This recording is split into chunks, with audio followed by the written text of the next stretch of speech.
Good day. Today, our first lecture on pathological physiology.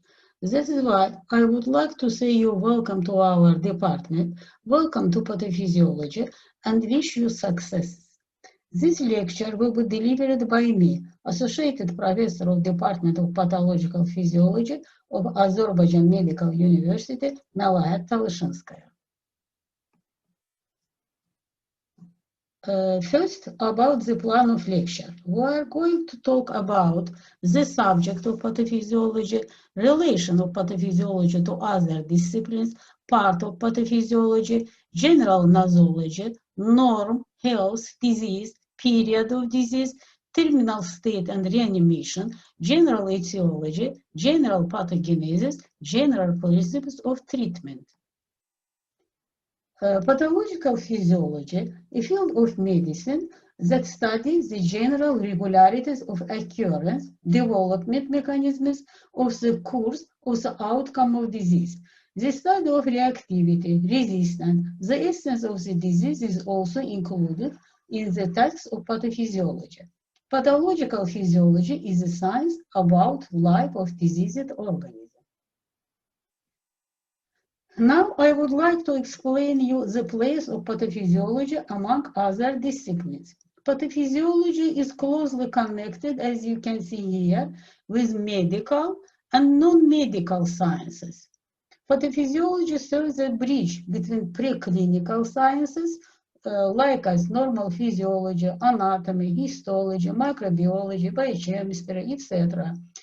in one hand, and the clinical branch of the medicine on the other hand. That is why significance of the pathophysiology for the clinic is especially great.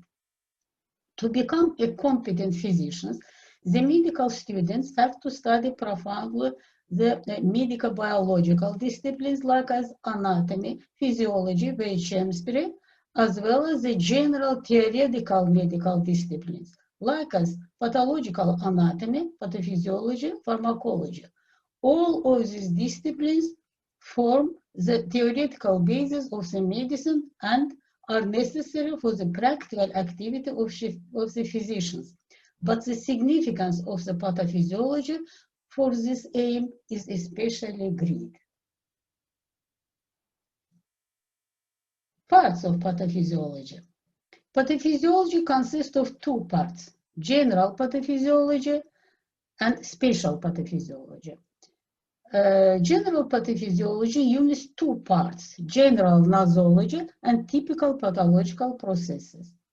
General nosology studies detailed information of the concepts of norm, health, and disease. The analysis of external and internal causes of disease, conditions of their occurrence, the role of organisms' reactivity and resistance in the development and the course of disease, the description of disease, their stage, classification, terminal state, pathological basis of reanimation also is studied in this part. Now about typical pathological process. Often a number of pathological and defensive reactions of cells and tissues are found in the form of permanent combination. They are called the typical pathological process. Examples of typical pathological process are cell injury, inflammation, fever, allergy, edema, microcirculatory disorders, metabolic disorders, etc. The special pathophysiology studies the pathological change that occur in organs and systems. The relevant clinical subjects also investigate the disease of separated organs and systems. What is the difference between them? The pathophysiology of organs and systems studies the most common regularities and abnormalities that occur in the various diseases, not any concrete disease. Okay, I think everything is clear. Let us start to discuss the first part of pathophysiology. By other words, we are starting to discuss the general nosology. General nosology, from Greek nosos, illness, logos, teaching, is the teaching about disease, studies the general regularities of the onset, development, the outcome of disease, as well as the concepts of the norm health. Tasks of nosology are formulate the concepts that used in medicine, like as norm, health, etc. Explain the essence of diseases. Study the general etiology and general pathogenesis. Explain the role of reactivity in the development of disease. Define the nomenclature and rational classification of disease. Before speaking about disease, we have to know what are the norm and health. The norm is considered an index that is optimal for the individual in concrete condition. The average statistical, adaptive, dynamic, correlative, and diagnostic forms of norm are distinguished. Each individual from a genetic, age, gender, ecological, geographical point of view has average statistical standards. I think everybody knows the meaning of the word of average statistical. It means the index that are most often found in the population. The adaptive norm is the change of physiological indices of the organism under the influence of factors of the external environment. For example, increasing of the number of erythrocytes in higher altitude regions. The dynamic norm expresses the individual changes of the normal indices caused by functional mobility of organism. Next one, the correlative norm, is a unit of average, adaptive, and dynamic norms. A diagnostic norm is a range of values within which the indices are changed. The changes of the indices within this range are considered as the absence of disease. Outside these borders, the probability of the presence of the disease. About health. The concepts of norm and health should not be considered as the same. For example, during pregnancy, which is a physiological process, some indices are outside the normal range. Many people with abnormal indices of 8 may be healthy. It is not correct to evaluate health as a set of normal indices. Thus, the norm characterizes the separate indices of person quantitatively, but health reflects its quantitative state. The person is considered as healthy when he can change his physiological indices if it is necessary and return to those to previous level in needed time. I wanted to repeat my last sentences because it is the essence all of my explanation. The person is considered as healthy when he can change his physiological indices if it is necessary and return to those to previous levels in needed time. Taking into account of the biological and social nature of the human being, the World Health Organization has given a following definition of health. Health is the state of the complete physical, psychical, and social well-being, but not only the absence of disease or the physical defects. Now about disease. Health and disease are qualitatively different forms of interaction between the organism and the environment that surrounds it. Unlike health, the disease is the adaptation of the damaged organism to the environment. The adaptation of the damaged organism to the environment occurs on another level. Two closely associated phenomena must be distinguished in the course of any disease: the injury and the organism's contraction to the injury, or the physiological measures against it. If the recovering mechanisms in the damaged organism are unable to restore homeostasis, the disease begins. When the recovering mechanisms fail completely, the damaged organism cannot adapt to conditions and loses its existence as a living being. During disease, physicians must fight against the injury and intensify defensive response.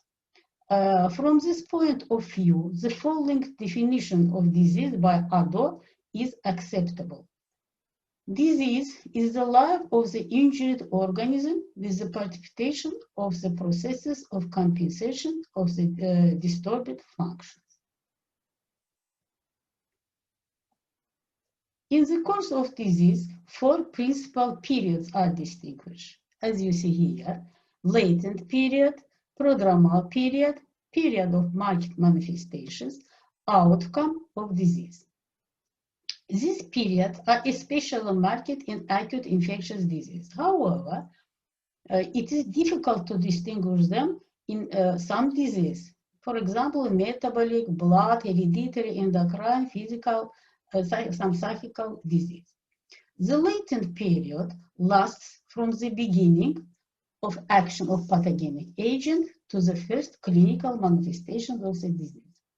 In infectious disease, this period is called the incubation period. In the latent period, the defensive adaptive reactions of the organism are mobilized to fight against the disease. In this period, no changes are revealed in the general state of the patient. The duration of the latent period differs in different diseases.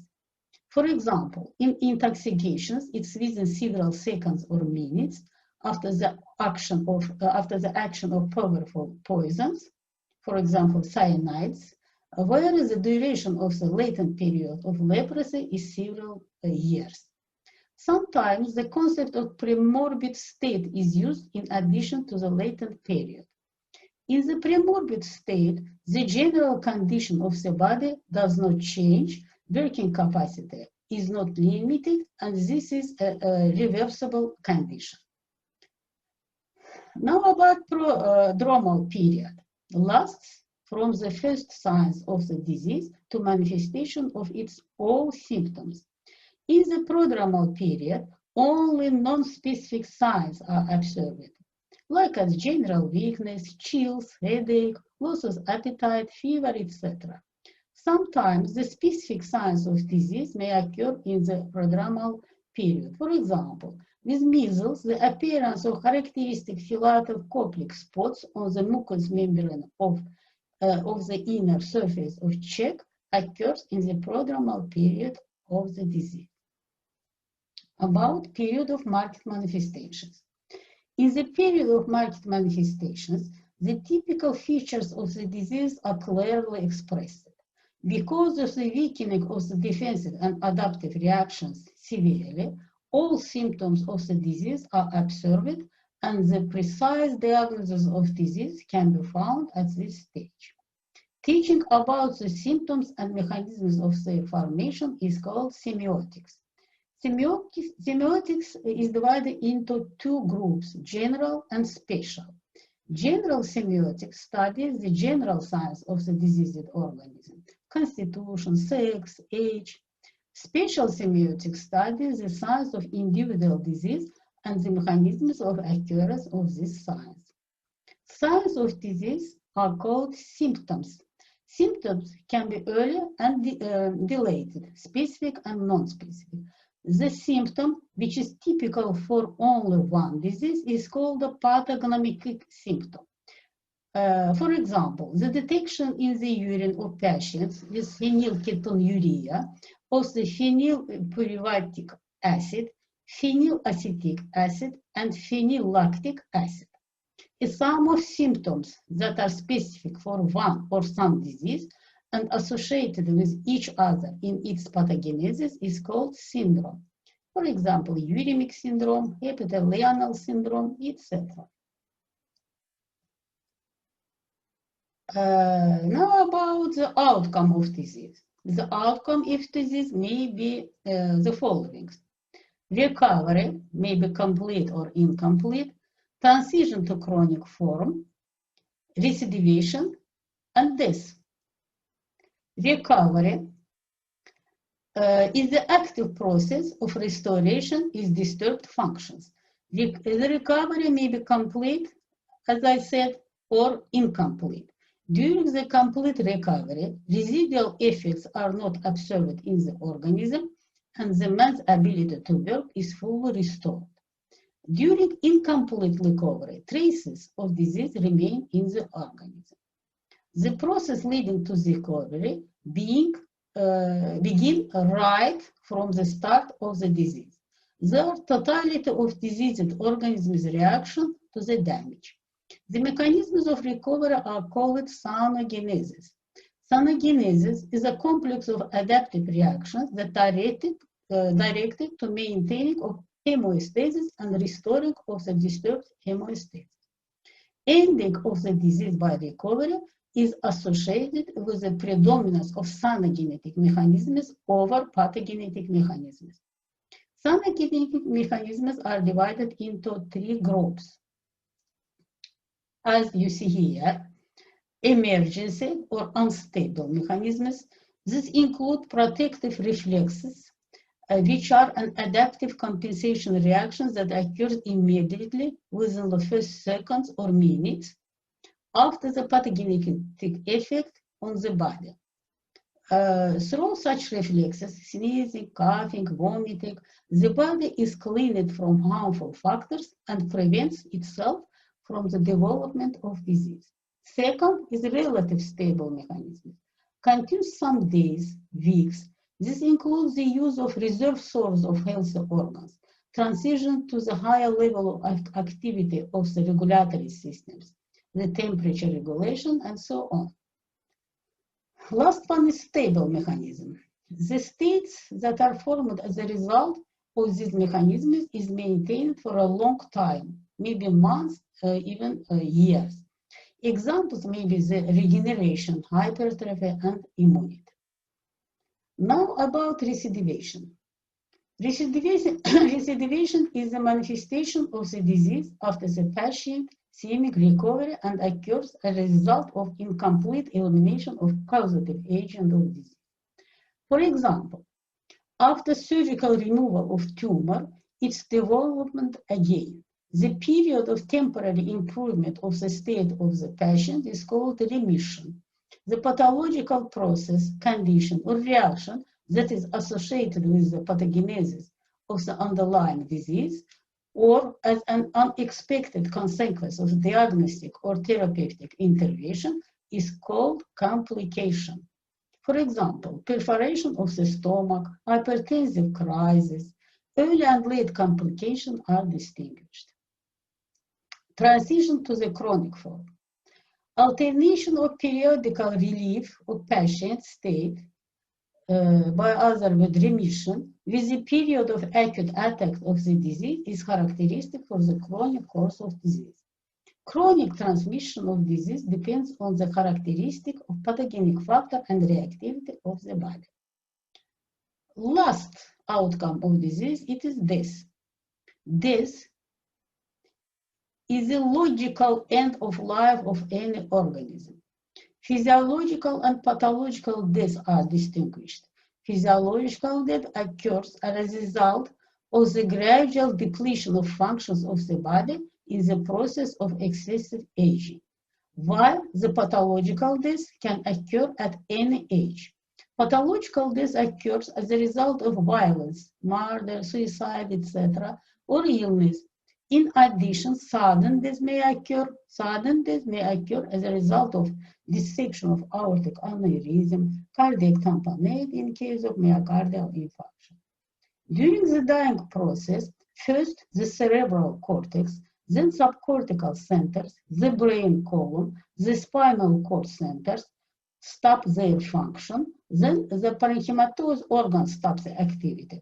The activity of the skin, mucous membrane, the muscles can last from several hours, even days.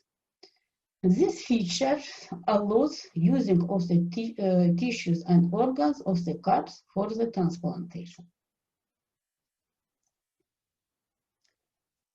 Now about this in detail. The period between the organism's life and death is named terminal state. The period, the terminal state consists of next stages. Preagonal stage, first one, terminal pause, agony, and clinical death. Now I'll explain you what happens and why happens the changes on each stage of terminal state. One by one. During the pre-agonal state, usually the patient does not lose consciousness, but gradually functions of the cerebral cortex and subcortical centers, as well as the brain stem, become weaker. Blood pressure sharply drops. 60 millimeter mercury may reach. Bradycardia, bradypnoea, and cyanosis are observed. In the peripheral artery, the pulse is lost. The duration of the preagonal state is different from several minutes to several hours, sometimes days. For example, in acute coronary insufficiency and electrical trauma, the preagonal state lasts a short time, while in loss of blood for several hours. During the terminal pause, as a result of the deepening of inhibition in the cerebral cortex, the patient lost consciousness. It's very important. Due to the deepening inhibitory effect on subcortical centers, the breathing stops, the heartbeat decreases, and sometimes loss, corneal reflex, and reaction to light disappears. This stage lasts from several seconds to 4 minutes. Next stage of a terminal state, it is agony. For the stage of agony, loss of consciousness and increased activity of bulbar parts of the brain are characteristic. Because the bulbar centers that were inhibited during the terminal pause are again activated in agony. At this stage, respiratory movements are gradually restored and get the pathological character. The long-term inspiration acts are sometimes replaced by a short expiration, and inspiration is many times longer than expiration. This is explained by the becoming independent of the respiratory center in the pneumothorax complex from the inhibitory effect of the cerebral cortex. This form of breathing is called apneistic. The character of the respiration changes again after the failure of the pneumotaxic center. The sporadic and the deep breathing is observed, then the breathing movements become more rarely, weakened, and finally stop. It is explained by the failure of the respiratory center in the medulla oblongata. This form of pathological respiration is called gasping respiration. You can see on the slide the recording of gasping respiration. Muscles that do not normally participate in the respiration, facial muscles, neck muscles, during agony are also involved in the process. During agonal breathing, alveolar ventilation is reduced to 20%. Some changes in blood circulation occur at this stage. The weakened contraction of the heart begins and the blood pressure slightly rises, up to 40 millimeter mercury. However, the manifestation of the change is short time. The cardiac activity gradually weakens and finally stops completely. Restoration of bulbar activity after the terminal pause is due to the fact that the phylogenetically ancient brain stem is less susceptible to hypoxia and dies relatively late. The bulbar centers begin to function independently after that, when they become independent from the inhibitory effects of cortex cells that are able to perform very slow metabolic processes and lose other functions.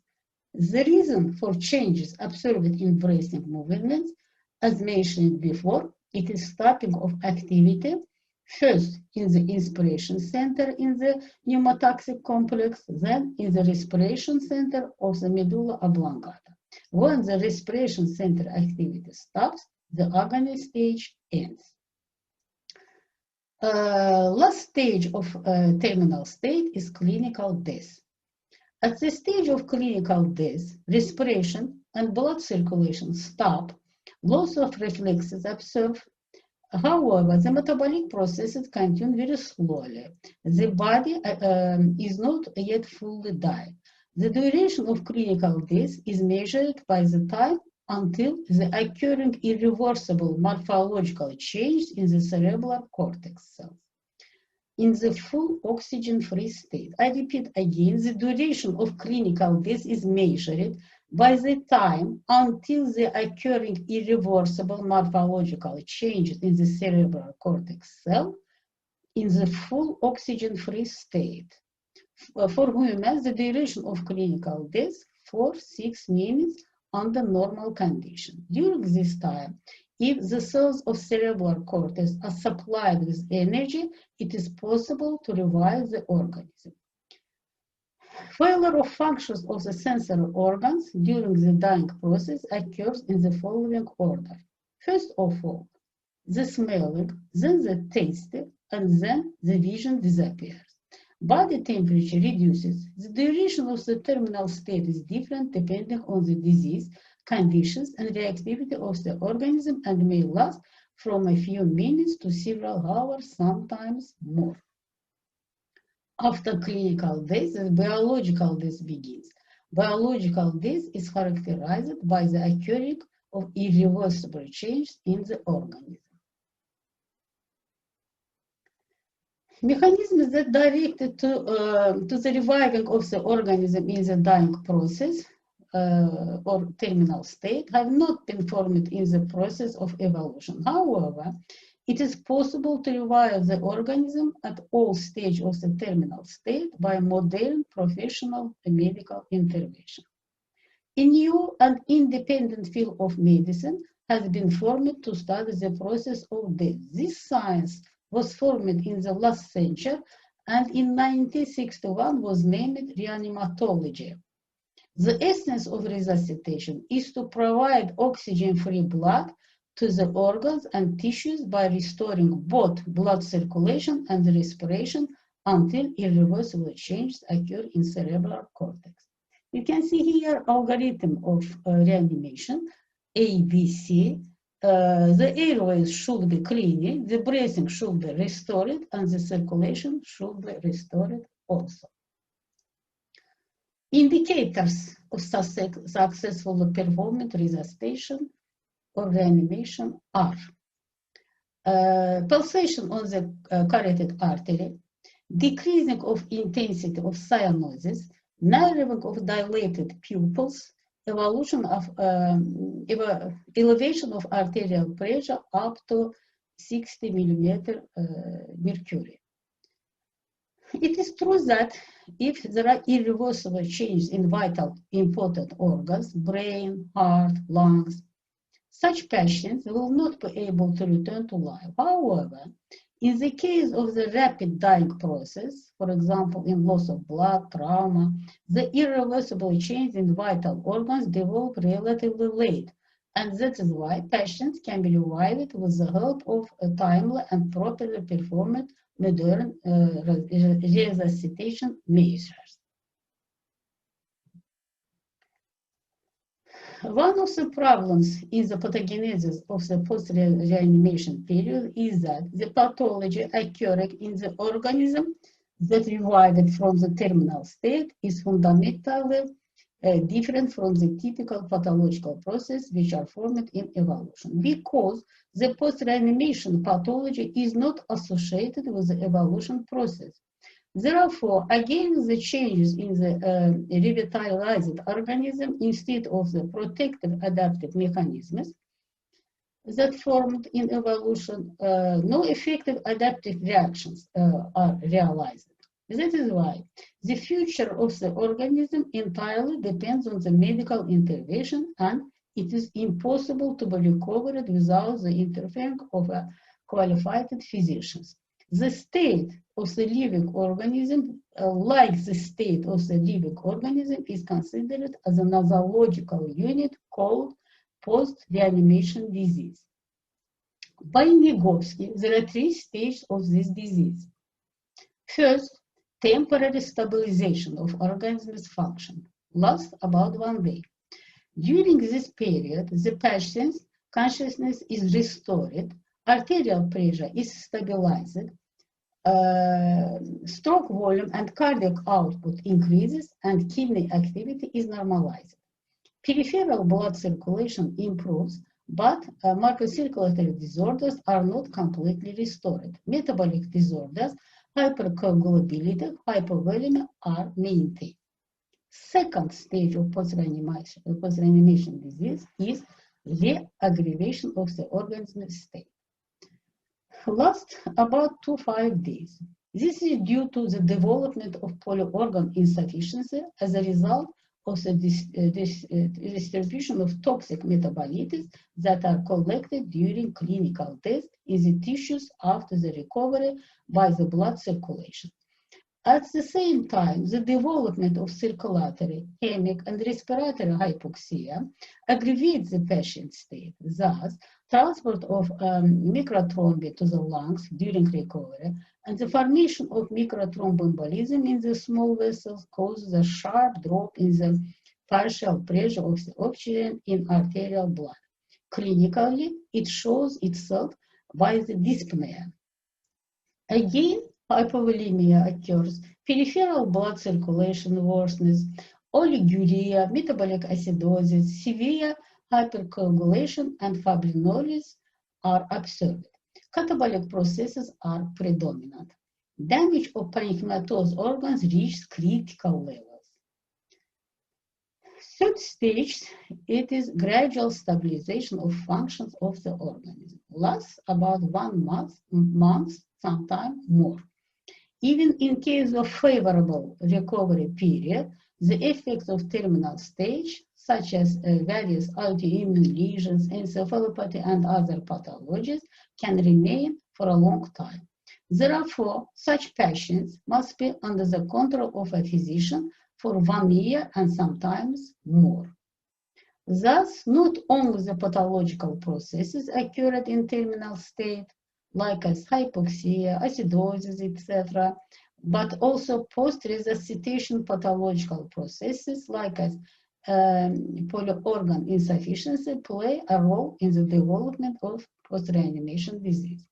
Therefore, the treatment of post-reanimation disease should be by the etiological, against the cause of terminal state, acute bleeding, traumatic injury, etc., and pathogenetic complex therapeutic measure, taking in the account the stages of the disease. Now, about next task of nosology, about etiology. Etiology is the teaching about causes of disease and conditions under which disease arises. General etiology studies the general regularities of the origin of various diseases, while the special etiology studies the causes and conditions of separate disease. The causative factor is the factor with the absence of which cannot develop the disease under any condition. The causes is a factor effect of which leads to the arising of disease and gives it specificity. For example, radiation disease is caused by ionizing radiation, and pathogenic microorganisms cause infectious disease. Sometimes it is difficult to determine the cause of the disease. For example, malignant tumors can be caused by both physical, chemical, and biological factors. However, the principal polyetiology disease is always relative because the cause of each disease of the individual patient is only one. Sometimes such ideas occur due to our less knowledge about the cause of disease. In recent years, the term risk factors has been widely used in medicine. These factors are the sum of the numerous factors that contribute to the development of a particular disease. For example, risk factors of atherosclerosis are obesity, stress, diabetes mellitus, and others.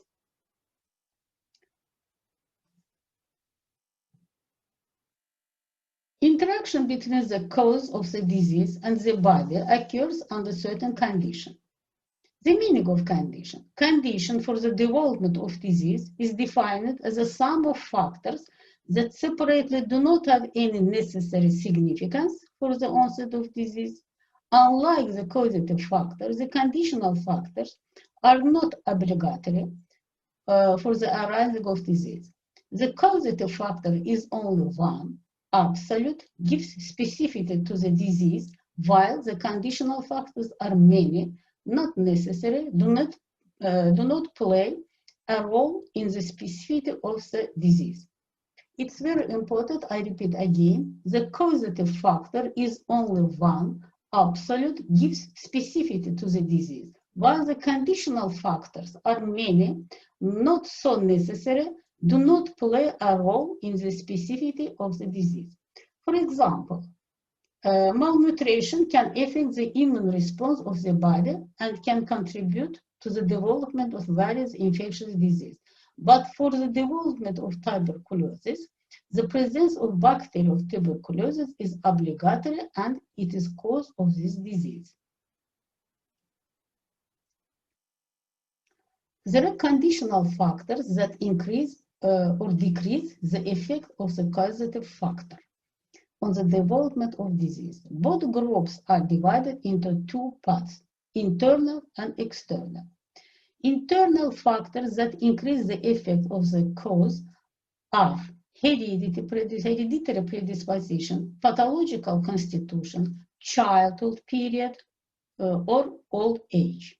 Examples of external factors that increase the effect of the causative factor of the disease are malnutrition, fatigue, neurotic status, previous illness, and inadequate patient care. Heredity, racial, and constitutional features are included in the internal factors that decrease the effect of the cause and on the development of disease.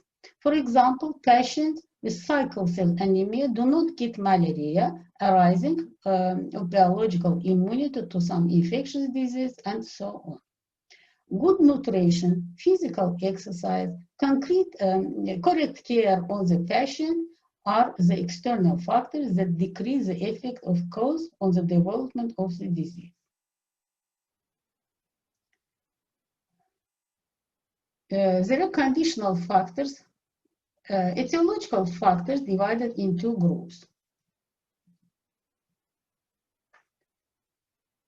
External and internal. External etiological factors include mechanical, physical, chemical, biological, psychical, and social.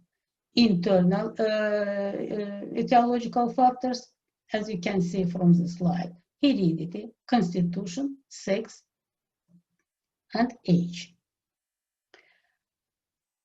Now about pathogenesis, general pathogenesis. It is the next task of nosology.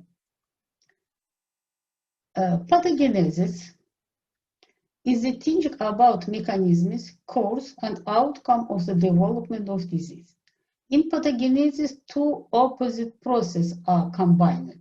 First, injury and breakdown resulted from the effect of pathogenic factors. Second, protective, adaptive compensatory reactions that occurs against this process, restoration of homeostasis. Thus, pathogenesis is a dynamic unity of two processes in the organism, destructive or pathogenic mechanisms and the mechanisms that are directed to restoring the injury, cyanogenetic mechanisms. Now I wanted to explain you the main ideas of pathogenesis. The pathological processes, pathological reaction, and pathological state. One by one, I'll explain each of them. First, pathological process is a combination of destructive and restorative processes that occur in different levels of the organism. Submolecular, molecular, cell level, tissue, organ, and system level under the influence of pathogenic factors. There are some differences between the pathological process and the disease. The pathological process may occur at different levels, while the disease always involves the whole organism. If the pathological process develops and reaches the level of the whole organism, that is, disturbs the functioning of the whole organism, it is regarded as a disease.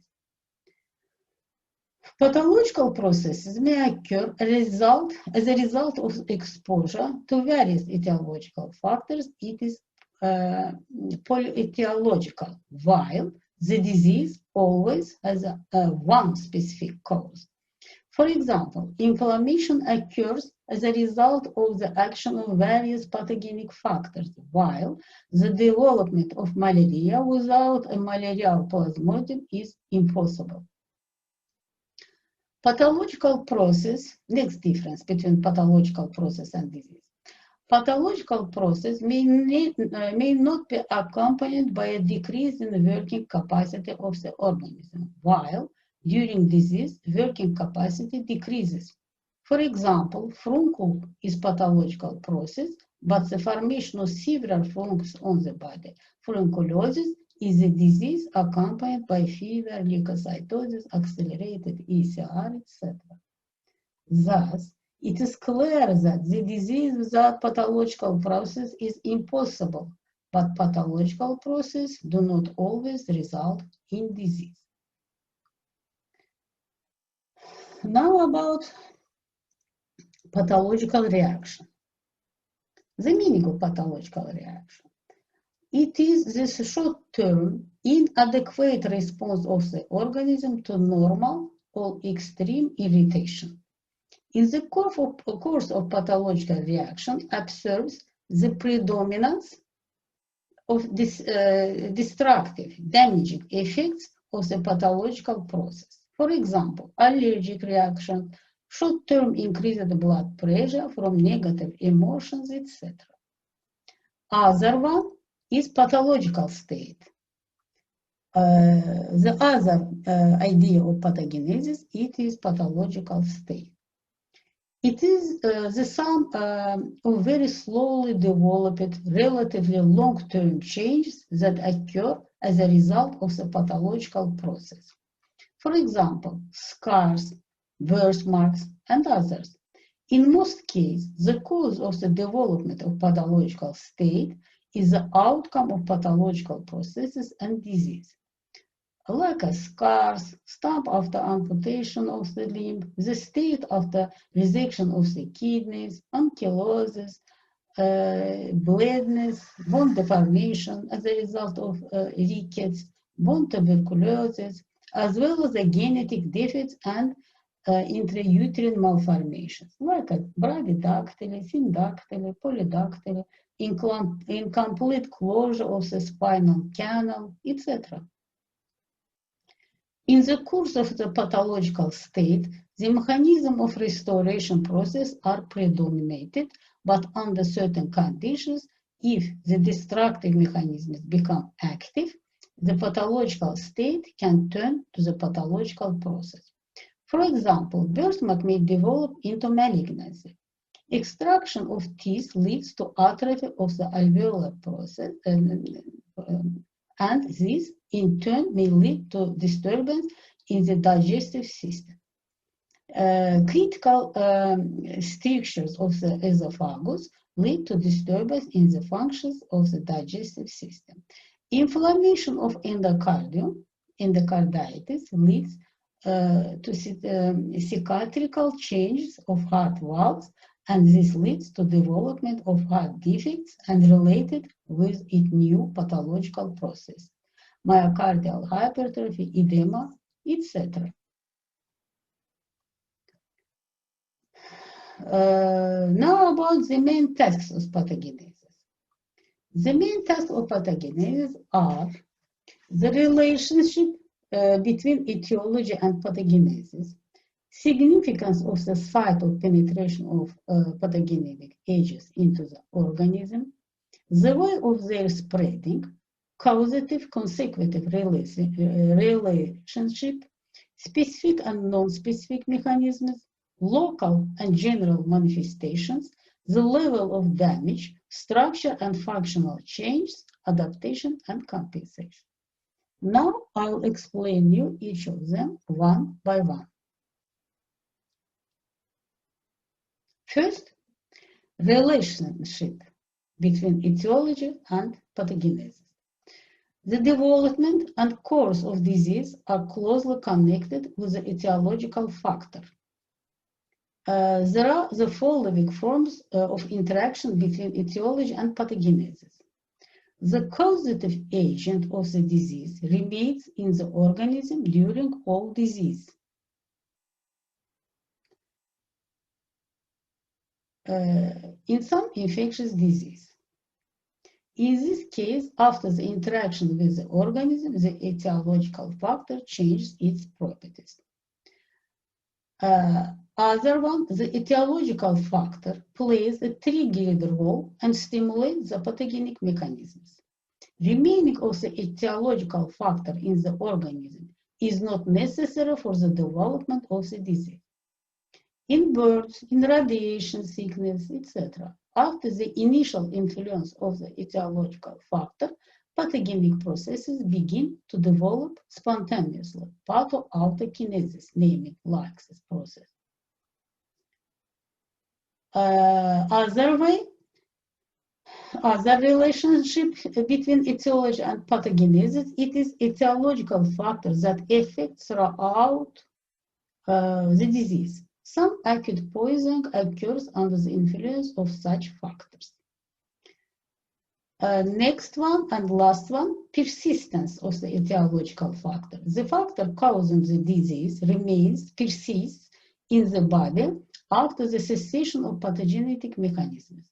In this case, as a result of the interaction of the body and the etiological factor, the latter may change its properties. For example, bacillus carriage after an infectious disease.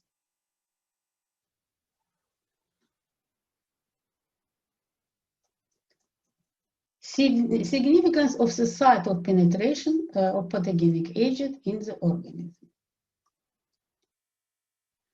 The site of penetration of the etiological factor, especially of pathogenic microorganisms, routes of infection, often determines the pathogenesis of the disease and its clinical form. For example, the causative agent, a plague, by entering the human body from the skin, mucous membrane of eye, respiratory tract, gastrointestinal tract, may initiate various clinical forms of this disease. In the process of evolution, some microorganisms acquired the ability to penetrate into organs and tissues with more favorable conditions for their development. It was named specific localization. The localization of pathological process also depends on the physiological characteristics of the organism. For example, osteomyelitis mainly develops in the metaphysis of long tubular bones. This is due to blood circulation and morphological features of capillaries in the metaphysis of the bones. In frequently damaged areas, tissue integrity is impaired. As a result, the penetration and exposure of the pathogenic factor to these areas is facilitated. For example, frequent bone damage contributes to the development of bone tuberculosis. Lung injuries increase the risk of pneumonia. Parasitation of a pathogenic factor is only one specific tissue is called monotropy. For example, influenza viruses damage epithelial cells of the upper respiratory tract. Dysentery pathogens damage epithelial cells of the large intestine. Hepatitis B virus has a tropism for hepatocytes. Viral hepatitis B is characterized by specific damage of hepatocytes with subsequent development of viral hepatitis. In addition, there are polytrophic pathogens. In this case, the pathogenic factor affects various organs and tissues.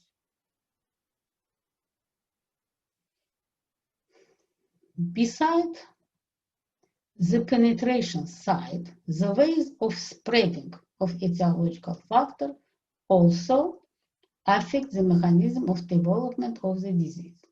The causative agent can be spread in the body by three ways: humoral way, tissue way, and nervous pathway. Humoral pathway.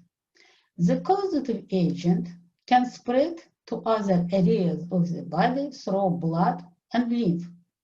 The causative agent of infectious disease, bacterial toxins, poisons, malignant cells are spread by this way. Tissue pathway. In this way, the pathogenic factor can spread from the affected area at the organism to the healthy part, from one organ to the same system to another, or to the adjacent organs of another system. For example, the spreading of the herpes by the skin, the spreading of the infections by the urinary tract, the spreading of malignant tumor from the lower lip to the upper lip, and others. Examples we can say. The intracanalicular pathway, as you see here on slide, also refers to the spread of the pathogenic factors to healthy tissues in contact with damaged tissue. For example, pathogenic microorganisms spread along the ducts of the glands of the digestive systems and along the bronchial ducts. Last one is nervous way. Some etiological factors, like the rabies viruses, tetanus toxin, are neurotropic and can spread through the nervous fibers.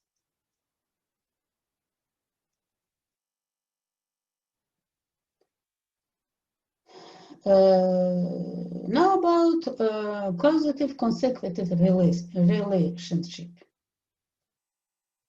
At the course of the disease, different pathogenetic processes can be on causative-consecutive relationship. That is, the same process may be the cause of one and the sequences of another event. There are several types of such relationship: straight line, branched relationship, divergence, branched relationship, convergence, and vicious circle.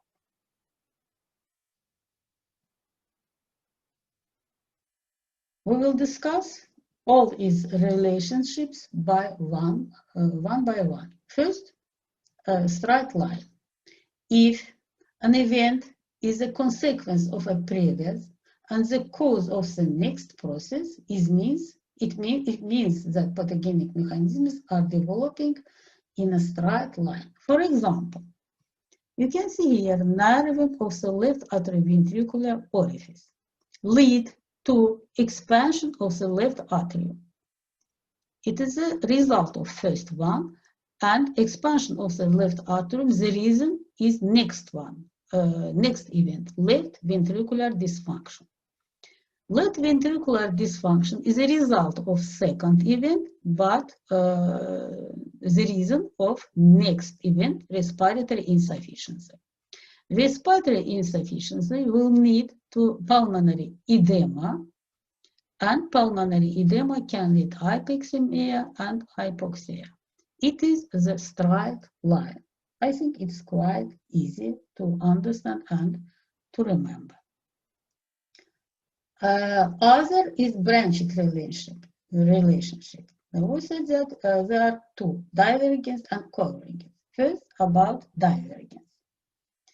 In case of development of divergence type of causative-consecutive relationship, the same pathogenic mechanism can lead to several consequences. For example, in diabetes mellitus, insulin deficiency results in impaired carbohydrate, lipid, protein, and water salt metabolism, as you can see here. Disturbance of carbohydrate metabolism, disturbance of lipid metabolism, disturbance of protein metabolism as a result of diabetes mellitus, as a result of insulin insufficiency. Other branch type is convergence. What happened here? Different pathogenetic mechanisms lead to the same result when the convergent type of causative consecutive relationship develops. For example, the realizing of different biological active substances, here shown prostaglandin, bradykinin, acetylcholine, histamine, lead to the same result, arterial hyperemia. During inflammation results in the same effect, dilation of arterioles and arterial hyperemia. Next one is vicious circle. The meaning. This is the replacement of cause and effect in the course of the disease. The most dangerous situation is the development of disease with a vicious cycle. It's quite dangerous because in this case, the pathogenesis of the disease is aggravated by itself. For example, the rise of body temperature during the decompensation stage of hyperthermia. Higher body temperature as a result of hyperthermia increases the rate of all biochemical reactions in the body, including oxidation reactions. As a result, the heat production increases and the body temperature rises. Another example for a vicious circle in the interaction of mechanisms involved in the pathogenesis of shock. So, in any shock, blood pressure decreases, which leads to hypoxia and the violation of the nutrition of tissues and organs. Brain hypoxia leads to a decrease in function of the vasomotor center, and this in turn further reduces blood pressure. Arterial, you can see here, arterial pressure decrease. This leads to hypoxia. Hypoxia leads to decrease activity of vasomotor center. If vasomotor center activity is decreased, lead to further dropping of arterial pressure. It is quite dangerous situation, and as I said you before, very difficult for treatment if disease going on by these mechanisms. Next, we'll discuss about specific and non-specific mechanisms. Specific mechanisms depend on the causative factor and determine the main nature of the disease. During the development of the disease, as a rule, specific symptoms of a particular disease and non-specific symptoms of a number of disease signs are manifested. Specific symptoms depend entirely on the causative factor and determine the main nature of the disease. Identification of specific symptoms is important for the diagnosis of the disease. Non-specific symptoms of mechanisms are determined by the evolutionary formed and genetically programmed protective adaptive mechanisms of the organism. This is the standard stereotype response to any pathogenic agent. These mechanisms increase the organism's resistance to injury. As you see here, non-specific mechanisms are the protective adaptive mechanisms. Next, our slide about local and general manifestations.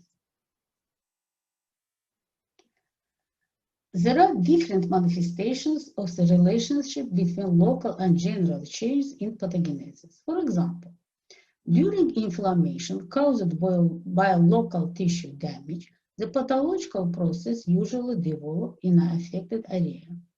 In this case, if the area of injury is not very large, changes in the organism's level are less manifested. However, local processes, which are very small in size and cause systemic change in the organism, for example, the vegetative changes in arterial pressure, heart rhythm, breathing, during pain attacks of cholelithiasis. There are two types of relationship between local and general. Initially, local changes occur. These changes under some conditions may cause general disorders at the organism's level. For example, neoplasia, burns, also are the local process at a higher level of their manifestation. The general change in the organism, fever, cough, etc., may be observed. You can see here, we will discuss this picture later when we are studying the inflammation. Depending on the level of inflammation, or the severity of inflammation, or the level of cytokines, if area is limited, just local processes we can see, but if the level if so higher, we can see the changes on all body. It means that the local changes, initial local change occurs in a limited area, inflammation of a limited area, but as a result of spreading inflammatory cytokines overall body, we can observe general change on the body. Other example, initially general change occur. In the like these conditions, these changes may also lead to the local manifestation. For example, in case of diabetes mellitus, which is a general process, local processes such as furuncle, sclerosis can appear, they can observe it. This picture also we will discuss with you in other of our lectures. We'll discuss in detail here the late complications, shown as late complications of diabetes mellitus. Diabetes mellitus is a general change of the body, but may lead to local change here, shown, for example, retinopathy or nephrosclerosis. There are local changes. Next one, the level of damage. The level of damage may be submolecular, cellular, organs, tissues, systemic level may be. The role of the level of damage. Initial damage resulting from the pathological effect on the organism may be on different levels, as I said, and its clarification is important because the compensation mechanisms that start after the injury depend on the level of damage. We discussed that in our previous slides. Independent external intervention, independent on the level of damage, after injuring of the body, the restoration by other words, recovery or cytogenetic mechanism starts. All this process formed in evolution, and independent of our desire, this process starts. But depending on the level of damaging, will be started some or other compensation mechanisms after injury, depending on the level of damage. If the initial damage is on the submolecular level, a pathology called molecular disease develops. In this case, the damage occurs at the gene level, and the synthesis of some corresponding protein becomes impaired. Thus, the function of this protein in the damaged organism is lost, and related disease develop. For example, primary immune deficiency syndromes may appear. In this case of such injuries, compensatory mechanisms are directed to the removing of the disorders caused by genetic defects, genetic mutations. Initial damage may also occur in the cellular level. Here will be other kind of restoration mechanisms, cytogenetic mechanisms. In this case, the organism's response is directed to the development of regeneration, damaged cells are removed from the body and replaced with new ones.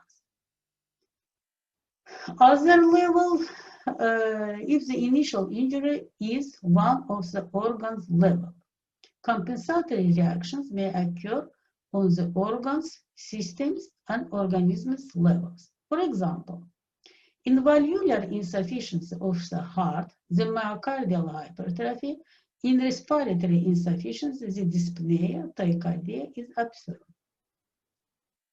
When the initial damage is on the systemic level, complex compensatory reactions occur throughout the body. For example, excretion of the end products of nitrogen metabolism in renal failure from the mucous membrane of the digestive and respiratory systems, increasing of the detoxification function of the liver, and others. Depending on the level of injury, the physician's activity, doctor's activity, should be focused on the strengthening of the sanity mechanisms and on the weakening of the destructive mechanisms.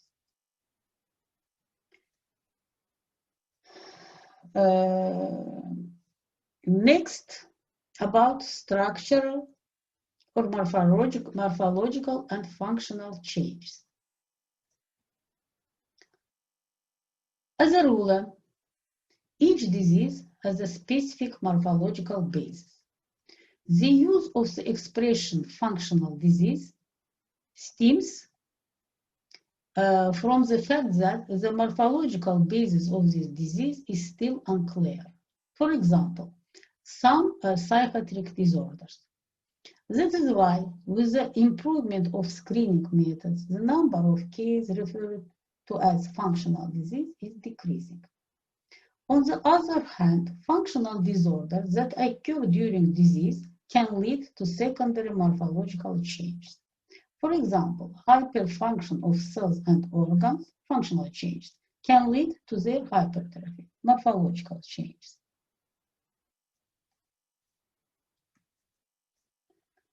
Now about adaptation and compensation.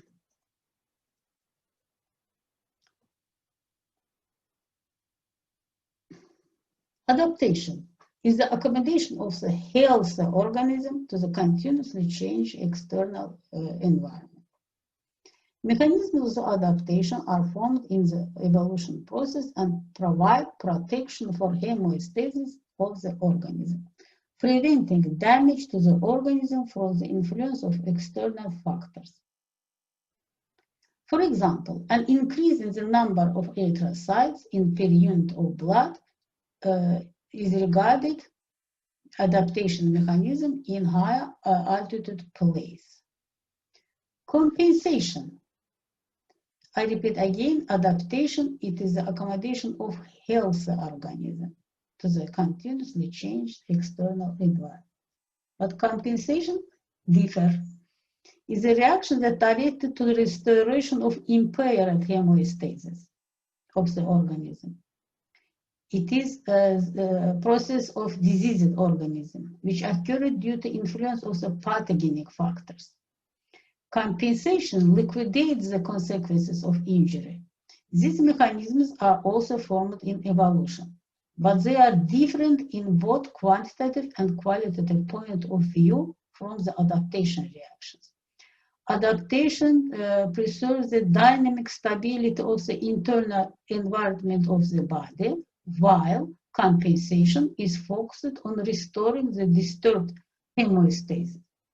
The same mechanisms create the basis of adaptation and compensation reactions. The difference between these concepts is that the adaptive reactions occur when the intensity of the normal environmental factor increases. In this case, no damage in the organism. Compensation reactions are triggered when a result of the influence of pathogenic factors, the indices of homeostasis become out of the norm, by other words, when there is an injury in the organism. I repeat the main part again. The difference between these concepts is that the adaptive reactions occur when the intensity of the normal environmental factors increases. In this case, no damage in the organism. It is healthy body. Compensation reactions are triggered when a result of the influence of pathogenic factors, the indices of homeostasis become out of the norm. By other words, it is diseased organism when there is an injury in the organism.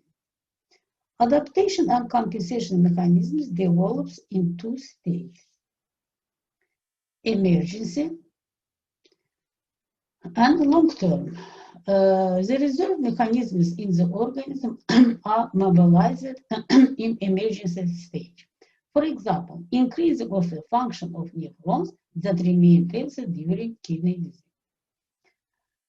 Second one is long-term mechanisms of adaptation and compensation. This is accompanied by an increase in the number of structural elements. It's morphological change. For example, hypertrophy, hyperplasia, regeneration, etc. Finally, about the general principles of treatment. One of the tasks of general nosology is to study the general principles of treatment. Etiological, pathogenetic, and symptomatic measures of treatment are distinguished. Starting to treat the disease, the first task for the doctor is being to eliminate the cause of the disease. The complex measures that are performed in this direction are called etiological or etiotropic treatment. Such treatment can be performed both medicaments, for example, treatment with antibiotics in infections, and surgical, for example, removing of the echinococcal sac during echinococcosis. Second principle of treatment, general principle of treatment, is pathogenetic therapy. It is directed to increase compensatory reactions and to block destructive mechanisms on the course of disease by influence on its developmental mechanisms. For example, in the course of allergic disease, it's possible to perform the pathogenetic therapy by influencing some mechanisms of disease, slowing down the synthesis of antibiotics by using glucocorticoids, elimination of antibodies by specific desensitization, and others. Sometimes, both etiological and pathogenical treatments are not effective, or it is impossible. In such cases, it is necessary to treat the patient with symptomatic methods. For example, relieving pain in the last stage of malignant tumor with anesthetics. We finished our first lecture. Thank you for attention.